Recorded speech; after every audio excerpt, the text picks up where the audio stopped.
Assalamualaikum warahmatullahi wabarakatuh. Perkenalkan nama saya M. Arbani, NIM 105200257. Saya dari Fakultas Syariah Prodi Ilmu Pemerintahan. Dari kelas 2D ingin membacakan jawaban UAS administrasi negara saya. Yang pertama, paradigma adalah pola pikir seseorang atau sekelompok orang yang tidak terlepas dari sifat ilmu pengetahuan sendiri yang sifatnya tidak relatif. Walaupun salah satunya syarat harus dapat diterima secara universal, namun dalam kurun waktu tertentu tetap ada. Paradigma dalam administrasi sangat bermanfaat karena seseorang akan mengetahui tempat di mana bidang ini dipahami. Administrasi negara telah dikaji dan dikembangkan sebagai suatu kajian akademis melalui 5 paradigma yang saling tumpang tindih, yang dimana setiap paradigma mempunyai ciri tertentu. Berikut 5 paradigma yang saya maksud di atas. 1. Paradigma dikotomi politik administrasi pada tahun 1900 sampai 1926. Kemudian prinsip-prinsip administrasi 1927 sampai 1937. Kemudian administrasi negara sebagai ilmu politik 1950 sampai sekarang. Keempat, administrasi negara sebagai ilmu administrasi dari 1956 sampai 1970.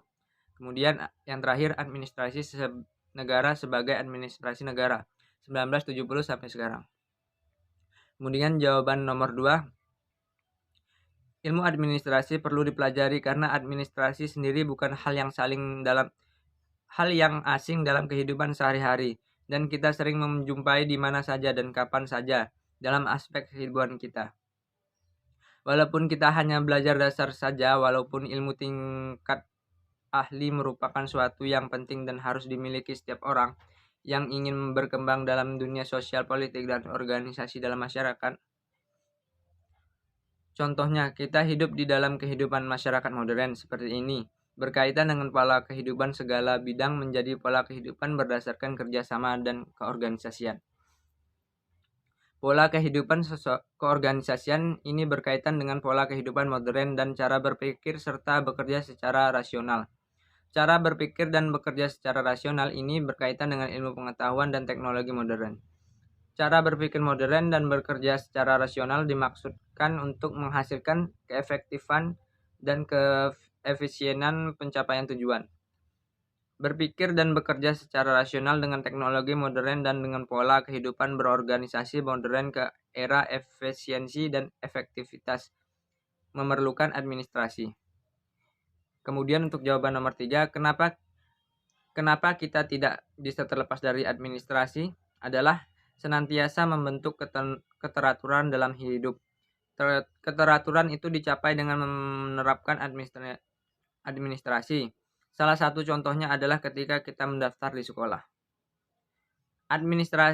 Untuk jawaban nomor 4, administrasi negara adalah salah satu bagian dari administrasi umum yang merupakan salah satu cabang dari ilmu sosial, yang mana administrasi negara mempunyai kaitan erat sekali dengan kelompok ilmu sosial seperti ekonomi, sosial, antropologi, psikologi, dan ilmu politik.